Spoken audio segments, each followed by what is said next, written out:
नमस्कार दोस्तों, स्वागत है आप सभी का एक बार फिर से मैथ जीनियस के यूट्यूब चैनल पर। आज की क्लास में हम लोग मैथ के 30 वेरी इंपॉर्टेंट क्वेश्चंस जो मैं अलग अलग एग्ज़ाम से सिलेक्ट करके लाया हूं करने वाले हैं। आज की क्लास में एक अनाउंसमेंट और आप लोगों के साथ मैं शेयर करना चाहता हूं।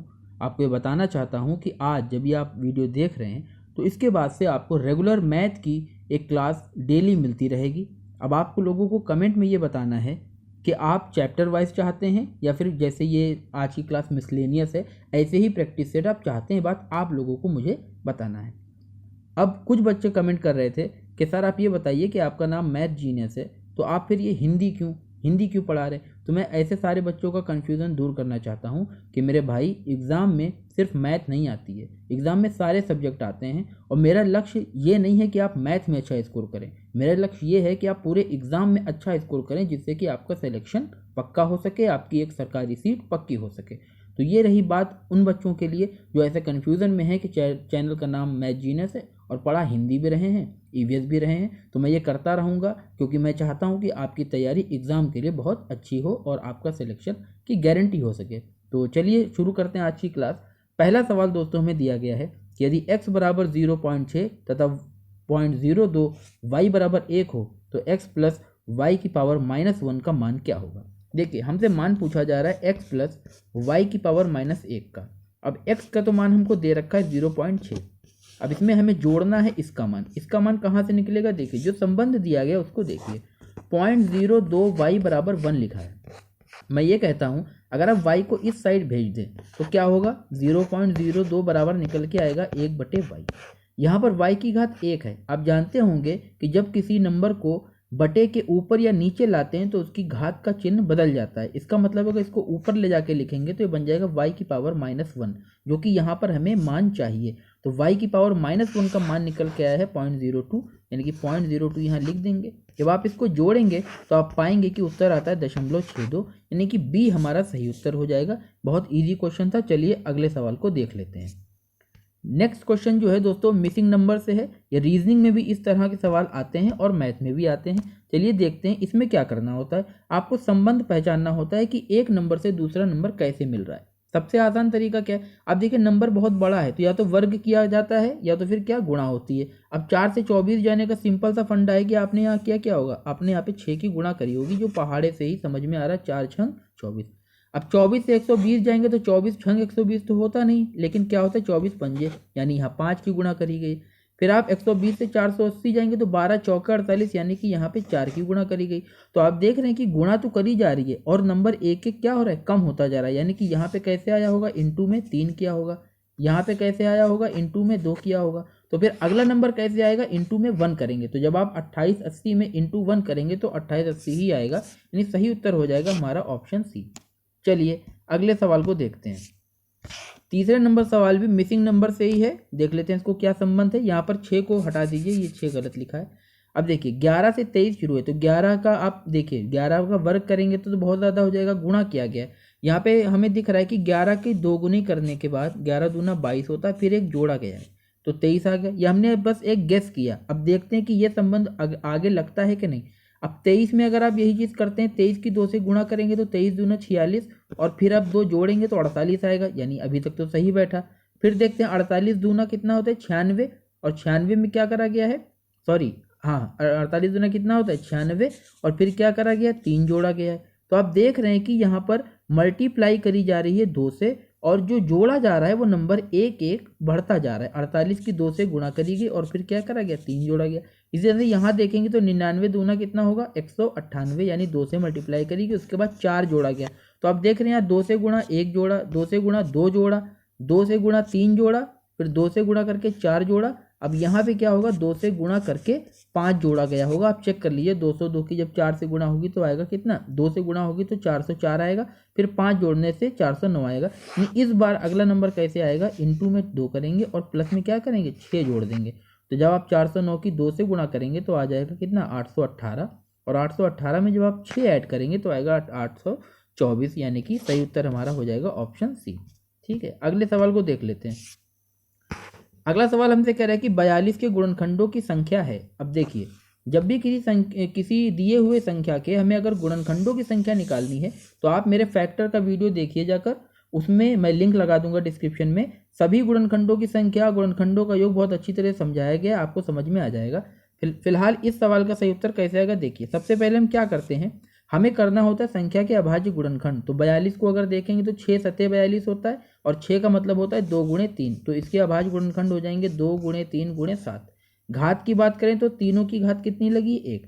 अब हमसे गुणनखंडों की संख्या पूछी जा रही, अर्थात सभी गुणनखंडों की। तो संख्या कैसे निकालते हैं, घात को आप क्या करिए, एक एक बढ़ा दीजिए। तो 1 को बढ़ाकर 2 लिख दीजिए, इसको भी 1 बढ़ा दीजिए, ये भी 2, इसको भी 1 बढ़ा दीजिए तो 2। अब इनकी क्या कर दी जाती है, गुणा। तो इस तरह से उत्तर कितना आ जाएगा, 2 दूना 4 दूना 8, यानी इसके सभी गुणनखंडों की संख्या दोस्तों 8 आ जाएगी। B is the right answer. चलिए 5 नंबर भी फैक्टर से क्वेश्चन है, कह रहा है कि संख्या 100 के सभी गुणनखंडों का योगफल। अब इस बार हमसे गुणनखंडों का योगफल पूछा है, चाहे संख्या पूछी जाए या फिर गुणनखंड, तरीका सेम है। स्टार्टिंग आपको अभाज्य गुणनखंड से ही करनी होगी। अगर हम 100 के अभाज्य गुणनखंड की बात करें तो ये होता है 4 गुणे 25, यानी 2 का स्क्वायर और 5 का स्क्वायर, ये इसके अभाज्य गुणनखंड हो गए।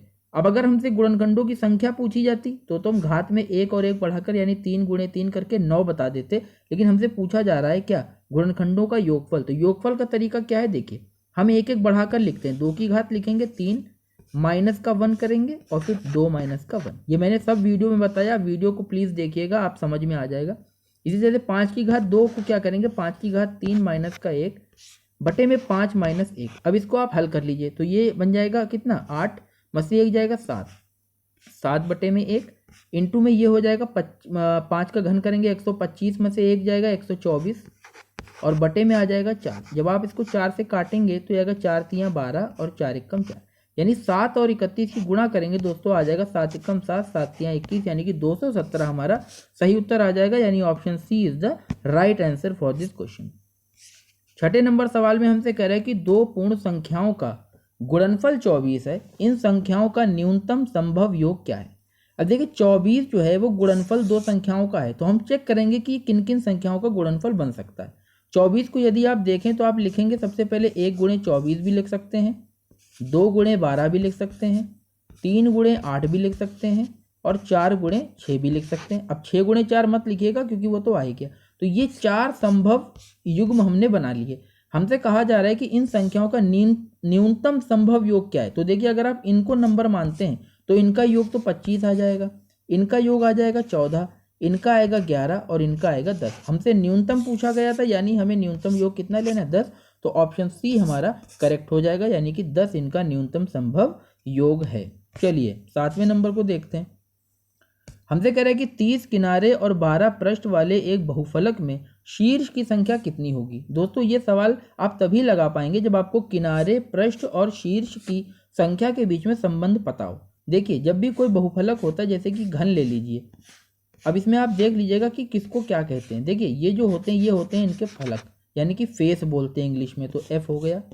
ये जो किनारी होती हैं इनको हम लोग हिंदी में कोर बोलते हैं, इंग्लिश में इन्हीं को कहते हैं एज, यानी कि ई हो गया। और ये जो कोने बने हुए हैं ये जो होते हैं ये होते हैं शीर्ष, हिंदी में कहते हैं, इंग्लिश में कहते हैं इसको वर्टेक्स, तो वी हो गया। तो यहाँ पे 3 चीज़ें होती हैं, आप इनका संबंध याद रखिएगा कि एफ प्लस में वी बराबर ई प्लस 2। ये संबंध होता है फलक में, वर्टेक्स में यानी कि शीर्ष में, एज यानी कि किनारे में, और साथ में क्या है प्लस 2। अब सवाल में देखिए हमें 30 किनारे दिए गए हैं, तो ई का मान तो 30 है, यहाँ पे 2 हो गया।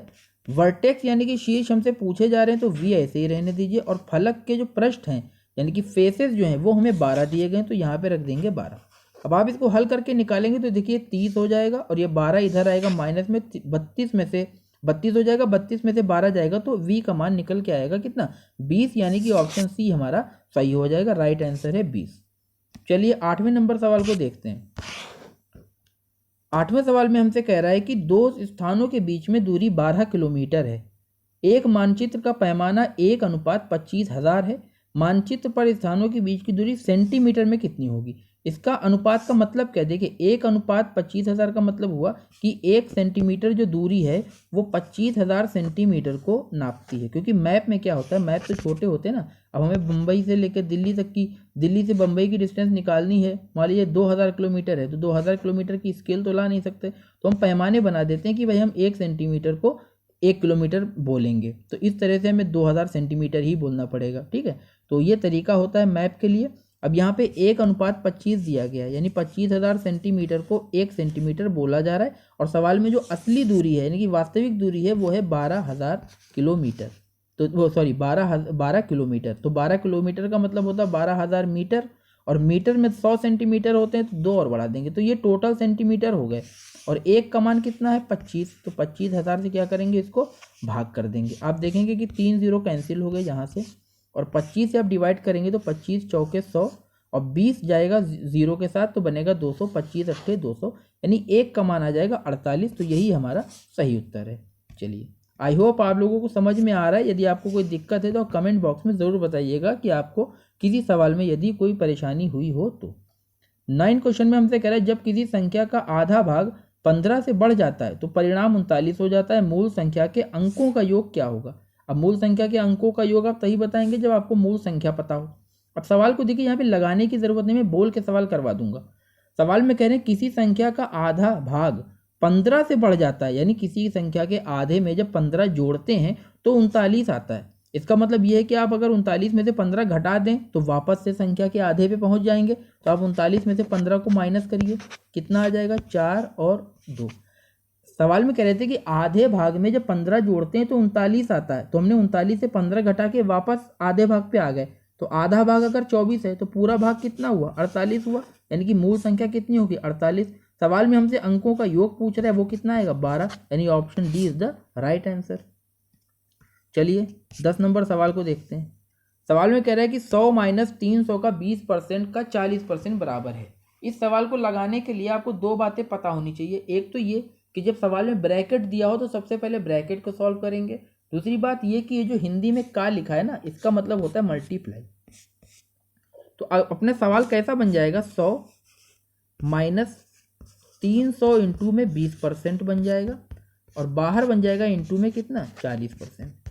आप देखिए 300 का 20% का मतलब क्या, वही परसेंट का मतलब होता है बटे में 100। तो परसेंट के निशान को अगर हटा दें, अगर परसेंट को निशान को हम लोग यहाँ से क्या करें हटा दें, तो ये बटे में कितना बन जाएगा 100 बन जाएगा। ठीक है, इतना आपको समझ में आ गया। अब आप देखिए कि 20 से काट 2 0 ऐसे ही काट दिए, तो 20 यहाँ कितना हो गया 60, तो 100 में से 60 जाएगा 40 बचा, और फिर 40 का 40% यानी कि 40 बटे फिर से 100 कर देंगे। तो आप देखिए 2 0 कैंसिल हो जाएंगे, तो 4 चौके कितना आ जाएगा 16, यानी कि option A is the right answer. मैं बहुत आराम से आपको बता रहा हूँ ताकि आप लोगों में हर बच्चे को समझ में आए। सवाल में कह रहा है कि दो संख्याओं का मासापा 28 है और लासापा 36 है, 336 है। यदि एक संख्या 112 है तो दूसरी संख्या कितनी होगी? आप जानते होंगे संबंध की लासामा और HCF यानी कि मासापा, जब इनकी गुणा करते हैं तो ये क्या आता है, ये संख्याओं की गुणनफल के बराबर आता है। संख्या गुणे संख्या, जो भी दोनों संख्या होंगी। तो अगर आप एक संख्या को निकालना चाहते हैं तो इसको क्या करेंगे, आप इसके बटे में लेकर आएंगे, एक संख्या को बटे में ले आएंगे। तो क्या हो जाएगा, देखिए लासा दे रखा है कितना 336, इंटू में कर देंगे 28 और बटे में लिए जाएंगे 112। 28 से काटेंगे तो कितना आएगा दोस्तों, 28 से काटेंगे तो आ जाएगा ये 4, और 4 से इसको काटेंगे तो कितना आएगा 4 अट्ठे 32 और एक जाएगा 16, तो 4 चौके 16, यानी कि दूसरी संख्या जो निकल के आई है वो निकल के आई 84, हमारी सेकंड नंबर निकल के आया है। 12 नंबर में कह रहा है कि -3 से कम लेकिन -8 से अधिक पूर्णांकों की संख्या कितनी है। देखिए संख्या रेखा का सवाल है, आप जानते हैं कि बीच में होता है शून्य, इधर माइनस के नंबर होते हैं, -1 -2 -3, ऐसे करते करते आप जाएंगे तो माइनस का क्या मिलेगा 8 मिलेगा। माइनस के नंबर की खासियत क्या होती है, यानी कि ऋणात्मक पूर्णांक की खासियत ये होती है कि जितना बड़ा नंबर होता है वो उतना ही छोटा होता है। इसका मतलब है कि -8 छोटा है और -1 जो है वो बड़ा है। सवाल में कह रहे हैं कि -3 से कम, यानी -3 से कम नंबर किधर पड़ेगा इधर, और -8 से अधिक, -8 से अधिक यानी वो किधर पड़ेगा इधर पड़ेगा। तो अब देखिए -3 से 8 के में क्या पड़ेगा, -4 -5 -6 -7। कह रहे हैं कि संख्या कितनी है, तो भाई 4 5 6 7, 4 है, यानी सही उत्तर हो जाएगा हमारा क्या ऑप्शन सी। चलिए ये सीटेट में आया हुआ क्वेश्चन है। चलिए 13 नंबर सवाल को देखते हैं। ज्यामिति से सवाल आया है, ज्योमेट्री से। कह रहा है त्रिभुज PQT में PQ बराबर PT है। QT पर बिंदु R और S इस प्रकार हैं कि PR बराबर PS है। यदि PTS बराबर 62 डिग्री और RPS बराबर 34 है तो QPR का मान कितना होगा। इस सवाल को लगाने के लिए हमें त्रिभुज बनाना पड़ेगा, तब ज़्यादा समझ में आपको आएगा। देखिए सवाल में दिया गया त्रिभुज PQT, तो हम बना लेते हैं। ये हमने त्रिभुज बना लिया PQ और T।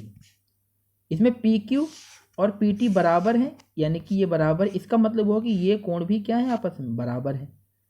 QT पर R और S बिंदु इस प्रकार है कि PR और PS को मिला दिया गया है, तो ये हो गया R और ये हो गया S, और ये दोनों भुजाएं भी बराबर हैं, इसका मतलब ये कोण भी क्या होंगे, आपस में बराबर होंगे, समद्विबाहु त्रिभुज हो गया।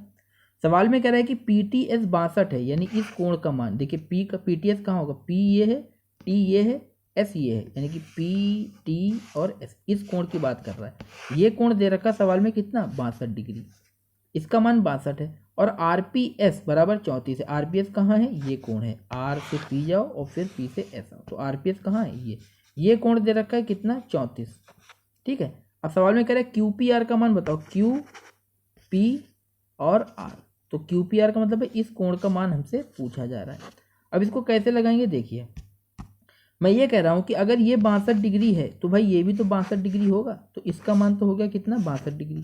ठीक है, अब ये देखिए कि ये 34 है, त्रिभुज के तीनों कोणों का योग 180 होता है, तो और ये दोनों कोण क्या है, बराबर है। भाई अगर बीच वाले त्रिभुज की बात करें, त्रिभुज PRS की, अगर इस त्रिभुज की बात करें तो इसके तीनों कोणों का योग 180 होगा। उस 180 में से ऊपर वाला 34 तो आप क्या करिए, घटा दीजिए, तो बचेगा कितना, 6 यहाँ पर बचेगा, 180 है ये, 10 में से 4 आ जाएंगे 6, और 7 में से 3 क्या, कितना, 4, यानी कि 146 इन दोनों कोणों का मान आया। और ये दोनों कोण बराबर हैं, यानी प्रत्येक कोण कितने का होगा, तो आप कहेंगे सर 2 से काट आधा कर दीजिए, तो 73 डिग्री आ गया, यानी ये कोण आ गया कितने का, 73 डिग्री का। अब ये कोण 73 डिग्री का है और ये कोण 62 डिग्री। आप जानते हैं कि किसी भी त्रिभुज में जो बाह्य कोण होता है वो अंदर वाले दो सम्मुख कोणों के योग के बराबर होता है। ये जो 73 आया है ना, ये किसको, इसको और इसको जोड़कर आएगा, तो एक तो 62 है, अब 62 में कोई एंगल जोड़ा जा रहा है और वो कितना आ रहा है, 73, तो आप 73 में से इसको घटा दीजिए, 3 में से 2 जाएगा 1 और 7 में से 6 जाएगा 1, यानी सही उत्तर आ जाएगा हमारा क्या, 11 डिग्री। जो कोण हमसे पूछा जा रहा था उसका मान कितना आएगा, 11 डिग्री। 14 नंबर में कह रहा है कि किसी विद्यालय में लड़के और लड़कियों का अनुपात 3:2 है।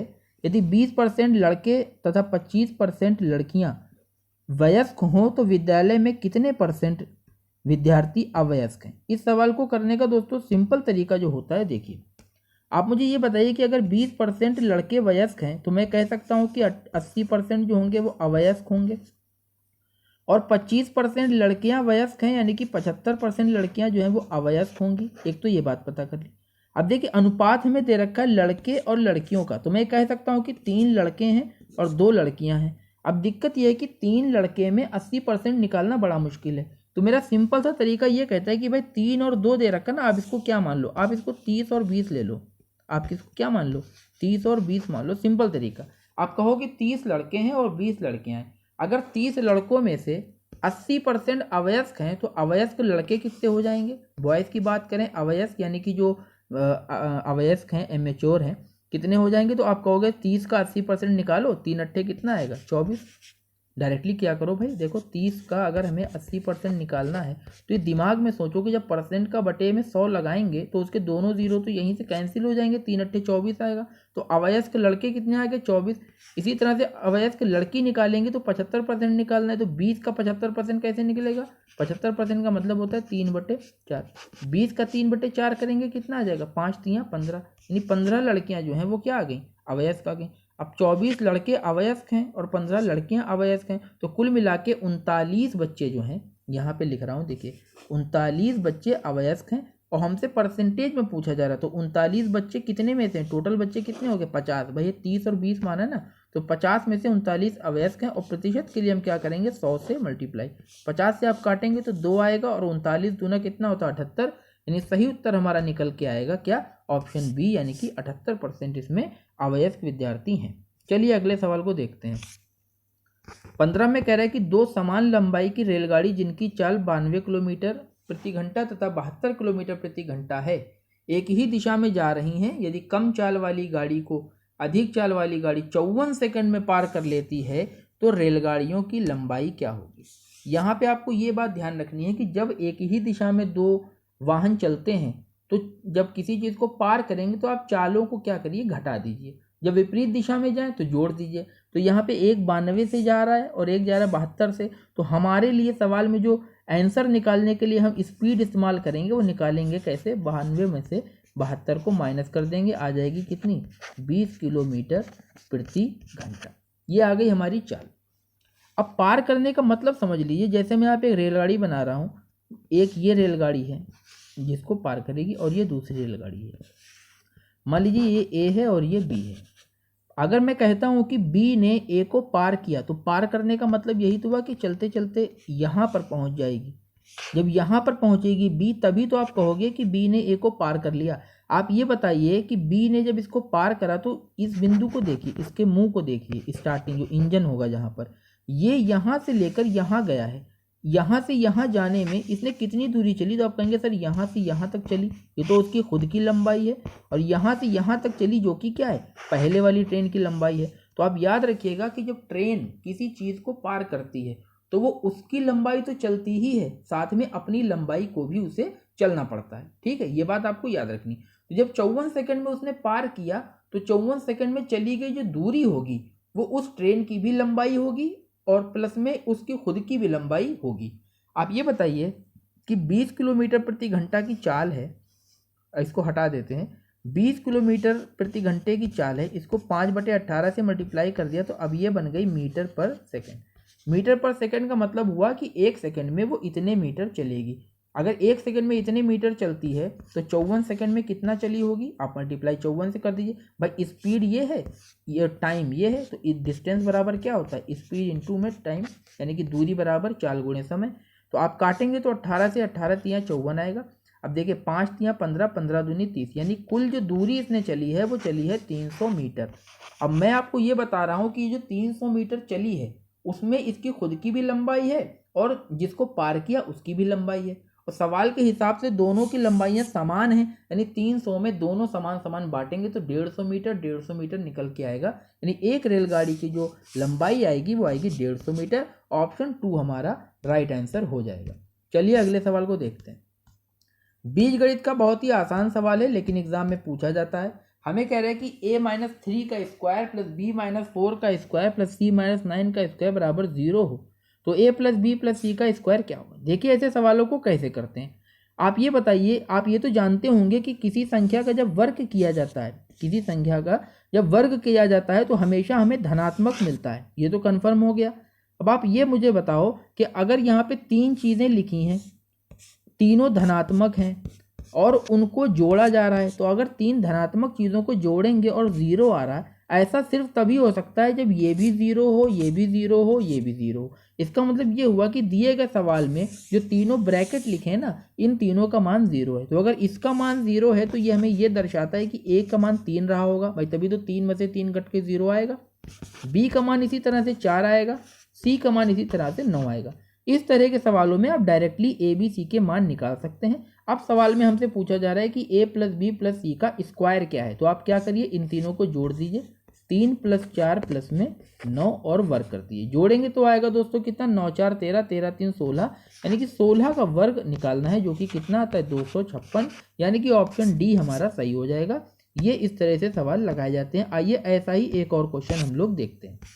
इस सवाल में भी हमें वही कंडीशन दी गई है और पूछा जा रहा है a प्लस बी प्लस सी बटे 2 का मान। मैंने क्या बताया, 3 चीज़ें प्लस में लिखी हैं और जो 0 आ रहा है और ये स्क्वायर है, यानी कि तीनों धनात्मक जोड़ने पे 0 आ रहा है, तो तीनों ही 0 रही होंगी। इसलिए a का मान यहाँ से निकल के 7 आएगा, b का मान 3 आएगा और c का मान 4 आएगा। अब दिए गए व्यंजक में रख दीजिए, तो 7 + 3 + में 4 बटे में क्या 2, जोड़ेंगे तो 7 3 10 और 4 14, 14 बटे 2 का मतलब होता है उत्तर आ जाएगा 7। Option C is the right answer for this question. चलिए अब अनुपात का सवाल आ गया है दोस्तों। कह रहा है 7a = 4b = 14c, तो a b c का मान अनुपात बताना है क्या होगा। देखिए जब इस तरह से दे रखा हो सवाल में 7a = 4b बराबर में 14C। यहाँ पे क्या है कि जो ABC है उनके साथ नंबर गुणे में लिखें।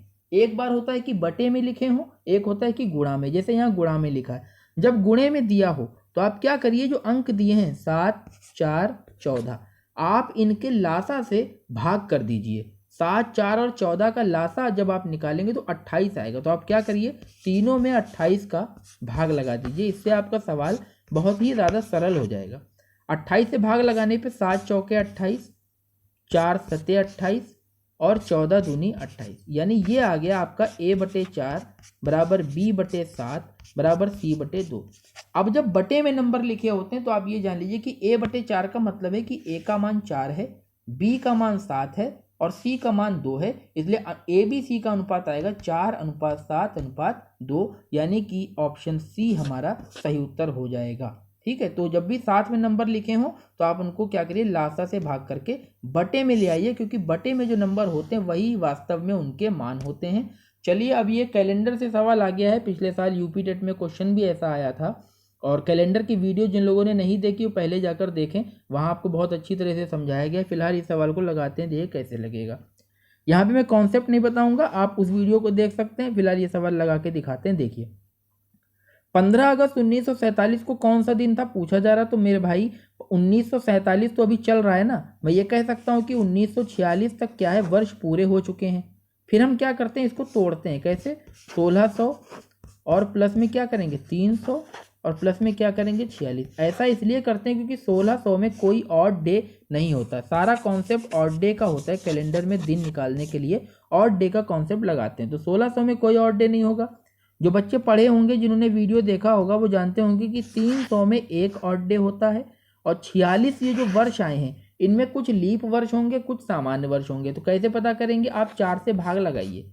जब 46 में भाग लगाएंगे तो 11 बार तो चला जाएगा। इसका मतलब है कि इसमें 11 लीप वर्ष हैं, और 11 अगर लीप वर्ष हैं तो घटा देंगे तो आ जाएगा क्या, 35 जो है हमारे इसमें जनरल ईयर यानी कि सामान्य वर्ष होंगे।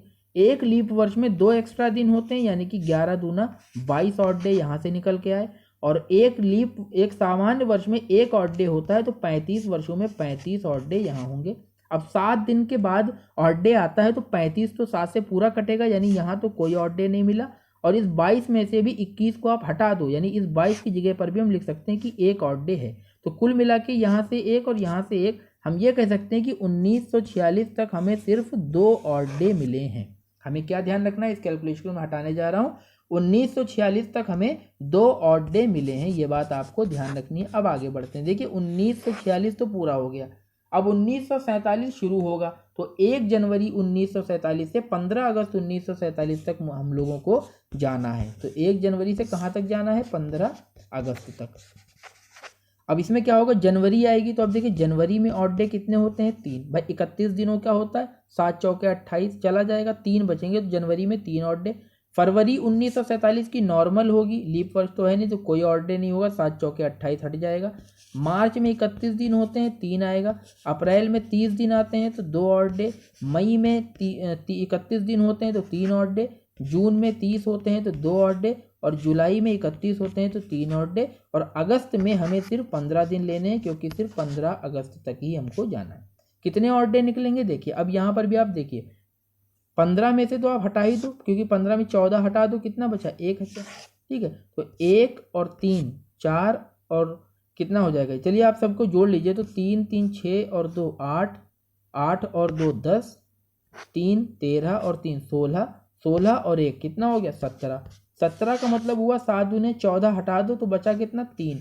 यानी 3 ऑड डे यहाँ से निकले। तो 1 जनवरी से 15 अगस्त तक 3 ऑड डे निकल के आए हैं, और 1946 तक टोटल कितने थे, 2। तो कुल मिला के हमारे 5 ऑड डे निकले हैं, यानी कि 5वां दिन ही हमारा दिन होगा। तो आप गिन लीजिए, 1 2 3 4 5। सोमवार से शुरू होता है सप्ताह, तो सोमवार, मंगल, बुध और बृहस्पति और शुक्र, तो यानी कि शुक्रवार यानी कि फ्राइडे निकल कर आएगा। ऑप्शन बी हमारा सही हो जाएगा। 15 अगस्त 1947 को कौन सा दिन था, तो फ्राइडे था।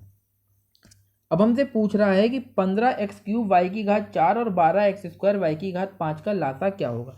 लासा लेने का तरीका क्या होता है अलजेब्रा में, सबसे पहले तो आप नंबरों का लासा लीजिए। तो देखिए, यहाँ पे 2 नंबर लिखें, 15x की घात 3 है, y की घात 4 है, और 12x की घात 2 है, y की घात 5 है। लासा का मतलब क्या होता है पहले ये समझ। लासा का मतलब होता है, जैसे हम कहते हैं कि 3 और 4 का लासा 12 है। इसका मतलब ये 12 इसलिए लासा है क्योंकि ये 3 से भी कटता है और 4 से भी कटता है। तो हमें लासा में ऐसे नंबर चाहिए होते हैं जो दोनों के पहाड़े में आते हों। ठीक है, तो बात करें यहाँ अगर 15 और 12 की, तो 15 और 12 का लासा निकल के आएगा 60। तो नंबरों में तो 60 लासा हो गया।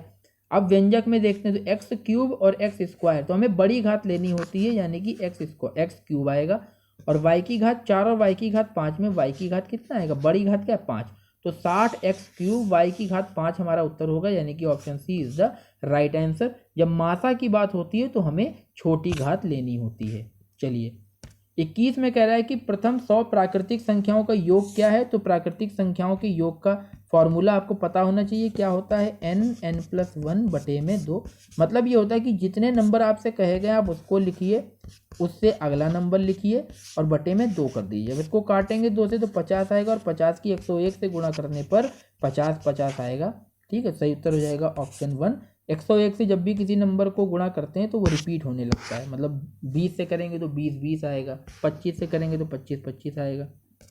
चलिए 22 नंबर सवाल में कह रहा है 800 और 200 के बीच में कितनी संख्याएं हैं जो 13 से विभाजित होंगी। इस तरह के सवाल कैसे लगते हैं आज सीख लीजिए, अगर आप आज तक आपको नहीं आता है। देखिए 13 से विभाजित होने की बात कर रहा है, तो अब 800 में क्या करो, 13 का भाग लगाओ। 13 से भाग लगाओगे तो कितना आएगा, 13 छंग 78, 2 इधर जाएगा 20 बनेगा, 13 कम 13, यानी 61 बार पूरा चला गया। इसी तरह से 2000 में 13 का भाग लगाओगे तो कितना होगा, 13 एक कम 13, 7 इधर जाएगा 70, 13 पंजे 65, 5 जाएगा 50 बनेगा, 13 चौके 52 होता है, यानी 13 तिया 39। तो 153 इधर चला गया, भाग लगा लो पूरा कितना कितना जाता है। अब 153 और 61 आप क्या करिए, इनको माइनस कर दीजिए। तो 153 में से 61 को आप घटाओगे तो 3 में से 1 जाएगा 2 और 15 से 6 जाएगा 9, यानी 92 ऐसी संख्याएं होंगी जो 13 से विभाजित होंगी। ऑप्शन सी हमारा सही उत्तर हो जाएगा। चलिए अगले सवाल को देखते हैं।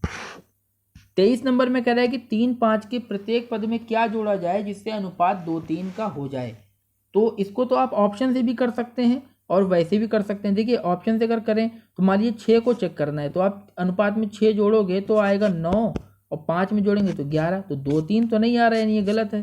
5 करेंगे तो 5 और 3 8, 5 और 5 10, इसको काटेंगे तो 4 और 5 आएगा, लेकिन हमें लाना कितना है 2, 3। तो इस तरह से भी कर सकते हैं। आप तीसरे ऑप्शन को चेक करेंगे 1 को, तो 3 में 1 जोड़ेंगे 4 और 5 में जोड़ेंगे तो 6 और 2 से काटेंगे तो कितना आ जाएगा 2 और 3, यानी कि यही हमारा सही है, क्योंकि हमसे पूछा किसको जोड़ने से अनुपात 2, 3 आए, तो 1 को जोड़ने से 2 और 3 अनुपात आ रहा है। ऑप्शन सी हमारा सही हो जाएगा। चलिए आगे देखते हैं। 24 नंबर क्लॉक से है। क्लॉक की भी रीजनिंग वीडियो पड़ी है, जिन लोगों ने नहीं देखा वो जाकर देखें सारी वीडियोस को। 15-15 मिनट में आप पूरा चैप्टर पूरा कॉन्सेप्ट क्लियर हो जाएगा। आपको फिर कभी दोबारा पढ़ने की जरूरत नहीं पड़ेगी, आपको एक बार में सब समझ में आ जाएगा। 4:20 पर घड़ी की सुइयों के बीच का कोण कितना होगा, मैंने आपको बताया है। ट्रिक से कैसे लगाते हैं, देखिए टाइम दिया है 4 और 20, ये हैं आपके घंटे, ये हैं आपके मिनट। घंटे में क्या करते हैं, मल्टीप्लाई करते हैं 30 की, तो 4 में 30 की गुणा करेंगे 120 आएगा। और मिनट में क्या करते हैं हम लोग, इंटू करते हैं 11/2 की। तो जब आप 20 में 11/2 की गुणा करेंगे तो 2 से काटने पे 10 और 10 11 की गुणा 110 आ जाएगा। अब इन दोनों को क्या करिए, माइनस कर दीजिए, तो 120 से 110 जाएगा, बचेगा कितना 10। यही 10 डिग्री हमारा सही उत्तर है, यानी option C is the right answer for this question. चलिए 25 नंबर सवाल देखते हैं। हमसे कह रहा है कि 3 की घात 38 और 3 की घात 39 का वर्गमूल क्या होगा। ये आया हुआ क्वेश्चन है, बहुत इंपॉर्टेंट क्वेश्चन है। देखिए इस सवाल को कैसे करेंगे, देखिए 3 की घात 38 दिया, 3 की घात 39 दिया है। मैं आपसे ये कहता हूँ कि 3 की घात 39 है तो इसमें 3 की घात 38 भी तो होगा। तो आप 3 की घात 38 क्या करिए, कॉमन ले लीजिए। अंदर क्या बचेगा, यहाँ पर तो 1 बचा, यहाँ पे कितना बचेगा, 3 की घात 1 बचेगा, क्योंकि 1 तो बाहर चली गई। अब ये कितना हो जाएगा, 3 की घात 38 और 3 और 1 जुड़ के बन जाएगा 4। अब आप इसका वर्गमूल लीजिए, क्योंकि सवाल में हमसे वर्गमूल पूछा जा रहा है। तो वर्गमूल में क्या होता है, घात आधी हो जाती है। तो 3 की घात 38 का बाहर क्या निकलेगा, 3 की घात 19 और 4 का वर्गमूल कितना होता है 2, यानी सही उत्तर आ जाएगा 2 और 3 की घात 19, यानी कि option B is the right answer. चलिए अगले सवाल को देखते हैं। 26 नंबर में हमसे पूछ रहा है कि एक थैले में 1 रुपये 50 पैसे और 25 पैसे के सिक्के 5, 8, 12 के अनुपात में है। यदि कुल राशि 360 रुपए की हो तो 50 पैसे के सिक्कों की संख्या बताइए। इस तरह के सवाल कैसे करते हैं, देखिए मैं आपसे ये कहता हूँ कि जो आप इसमें मूल्य देखिए, भाई अगर 1 रुपये 50 पैसे और 25 पैसे, अगर अनुपात ये है तो इसका यही मतलब हुआ ना कि 1 रुपये के 5 सिक्के हैं, 50 पैसे के 8 सिक्के हैं और 25 पैसे के 12 सिक्के हैं। अगर 1 रुपये के 5 सिक्के होंगे तो यहाँ पे देखिए रुपए कितने बनेंगे। 1 रुपये के 5 सिक्के हैं तो 5 रुपये बने, 50 पैसे के 8 सिक्के हैं तो 4 रुपये बनेंगे और 25 पैसे के 12 सिक्के हैं तो 4 रुपये बनेंगे। कितने बने, सॉरी 3 रुपये बनेंगे। भाई चौथाई हो जाएगा ना, 4 सिक्कों में 1 रुपया बन रहा है तो 12 सिक्कों में कितने बनेंगे, 3। तो इस प्रकार से टोटल जोड़ेंगे तो 5 4 9 और 3 12 रुपये आने चाहिए थे दिए गए अनुपात के बराबर से। लेकिन 12 रुपये नहीं, सवाल में कुल मूल्य दिया 360, तो यानी 12 का मान दे रखा है कितना, 360।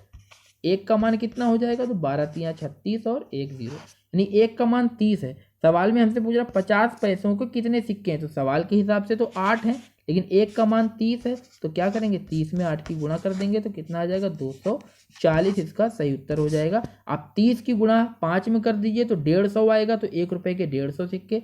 30 की गुणा आप 12 में कर देंगे तो 360 आएगा, वो 25 पैसे के सिक्के होंगे। इस तरह से आप किसी की भी संख्या निकाल सकते हैं। चलिए 27 नंबर अलजेब्रा का क्वेश्चन है, कह रहा है कि 2 की घात x माइनस 1 प्लस 2 की घात x प्लस 1 बराबर 320 हो तो x का मान क्या होगा। देखिए आप जानते होंगे कि घात में माइनस का मतलब है कि घात बटे में है, जैसे कि लिखा है 5 की घात x माइनस 2, इसका मतलब है 5 की घात x रहा होगा और बटे में रहा होगा 5 की घात कितना, 2 रहा होगा बटे में, तभी ये ऊपर जाके क्या होगा, माइनस बन जाएगा। घातें डिवाइड में क्या होती हैं, घट जाती हैं, और गुणा में क्या होती हैं, जुड़ जाती। तो ये जो लिखा हुआ है इसको मैं लिख सकता हूँ कि 2 की घात x बटे में 2 की घात 1 यानी कि 2, और इसको हम लिख सकते हैं कि 2 की घात x रहा होगा और इनटू में रहा होगा 2 की घात 1, तभी तो भाई घात यहाँ पे घट रही है बटे में और यहाँ पे क्या हो रही है, प्लस हो रही है। इस तरह से लिखा जा सकता है। इसका मान लिखा है 320। अब आप देखिए कि यहाँ पे 2 की घात x तो दोनों में कॉमन है, तो 2 की घात x को बाहर ले लीजिए, अंदर कितना बचेगा, 1/2 प्लस में कितना है 2, बराबर में कितना है 320। ये जो ब्रैकेट है इसका मान हो जाएगा 2 की गुणा करें, 2 दूना 4 और 1 5, यानी 2 की घात x गुणे में 5/2 बराबर आएगा कितना, 320। यदि आप इसको काटेंगे तो 5 6 के 30 आएगा, 5 चौके 20 आएगा और 2 ये उधर चला जाएगा तो ये बन जाएगा 2 की घात x बराबर हो जाएगा 128। अब देखिए 128 को लिखेंगे यदि आप, तो आप देखेंगे कि 2 की घात 7 के बराबर होता है, तो 2 की घात x बराबर 2 की घात 7 है। तो जब आधार समान है तो इनके घातांक भी समान होंगे, यानी x का मान निकल के आएगा 7। ऑप्शन ए हमारा सही हो जाएगा। चलिए अगले सवाल को देखते हैं। 28 नंबर में कह रहा है कि 0.235 का मान क्या होगा और 35 के ऊपर यानी 3 5 के ऊपर बार लगा हुआ है। इस तरह के सवाल को कैसे किया जाता है, देखिए पहले आप बार का मतलब समझ लीजिए। जैसे कि लिया 0.5 बार, इसका मतलब होता है कि जो नंबर दिया है ना आप उसको लीजिए और बटे में जितने के ऊपर बार है उतने ही बटे में क्या करिए 9 लगा दीजिए। जैसे कि अगर मैं लिख दूं 5 1 और दोनों के ऊपर बार लगा दे तो ये हो जाएगा 51 और बटे में 2 संख्याओं पे बार है तो बटे में 2 बार 9 लिख देंगे। ये तरीका होता है। लेकिन यहाँ सवाल में क्या है, एक संख्या पर बार नहीं लगा हुआ है, तो हमें इसको कैसे करना होता है। देखिए इस तरह के सवालों को करने का सिंपल सा मेथड है। आप क्या करिए, पूरा नंबर लिखो 235, लेकिन 2 पर बार नहीं लगा तो 2 को क्या करो, हटा दो, क्योंकि इस पर बार नहीं है। अब जितने पे बार है उतने तो 9 लगाने होते हैं। 2 पे बार है तो 2 9 लगा दिए, और जिस पर बार नहीं है उसके लिए क्या लगा दिया, हमने 0 लगा दिया। तो आप इसको घटा के देखेंगे तो आएगा 233 बटे में 990। यदि ये आगे और कट जाता तो हम काट देते, लेकिन फिलहाल ये आगे कटेगा नहीं, तो सही उत्तर हो जाएगा हमारा 233 बटे 990, यानी कि B is the right answer. चलिए आज का 29 क्वेश्चन ले लेते हैं। हमसे पूछा जा रहा है 1.3 बार का मतलब मान क्या होगा। तो इसको पहले तो आप ये देख लीजिए कि 1.3 बार का मतलब हुआ कि 1 प्लस 0.3 का बार। इसको इस तरह से लिखा जा सकता है। अब ये हो जाएगा 1 प्लस, इसको मैंने अभी बताया कैसे लिखेंगे, तो 3/9 लिखेंगे, और 3/9 को आप काट देंगे तो आ जाएगा 1/3। अब आप इसको आगे जोड़ देंगे तो ये आ जाएगा 3 एकम 3 और 1 4/3, यानी कि बी हमारा सही उत्तर हो जाएगा इस सवाल का। चलिए आज के सेशन का दोस्तों लास्ट क्वेश्चन ले लेते हैं। ये भी बीजगणित से हमसे कह रहा है कि x प्लस 1/x बराबर 5 हो तो x square plus 1/x square का मान क्या होगा। इस तरह के सवाल लगाने का देखिए सिंपल सा तरीका होता है। x प्लस 1/x का मान यदि आपको k दिया है तो स्क्वायर निकालने के लिए आपको क्या करना होता है, आप कुछ मत करिए, दिए गए संख्या का स्क्वायर करिए और माइनस क्या कर दीजिए 2 कर दीजिए। तो यहाँ पर के का मान कितना दिया है 5 दिया है, तो आप 5 का स्क्वायर करिए और 2 घटा दीजिए, यानी 25 में से 2 जाएंगे तो कितना आएगा 23। यही इस सवाल का उत्तर है, यानी कि option A is the right answer. चलिए ये थी दोस्तों आज 30 इंपॉर्टेंट प्रश्नों की श्रृंखला। आई होप आप लोगों को वीडियो पसंद आया होगा, सवाल सारे इंपॉर्टेंट लगे होंगे। जो लोग चैनल पे नए हैं चैनल को सब्सक्राइब कर दें और वीडियो को लाइक एंड शेयर करना ना भूलें। यूं ही आपको रोज़ अपडेट डेली मिलती रहेगी नए नए वीडियोस की, नए नए टॉपिक की। आप रेगुलर पढ़ाई करते रहिए और अपनी तैयारी को और बेहतर बनाइए मैथ जीनियस के साथ में। चलिए दोस्तों मिलते हैं नेक्स्ट वीडियो में, तब तक अपना ख्याल रखिए, स्वस्थ रहिए, टेक केयर, बाय बाय।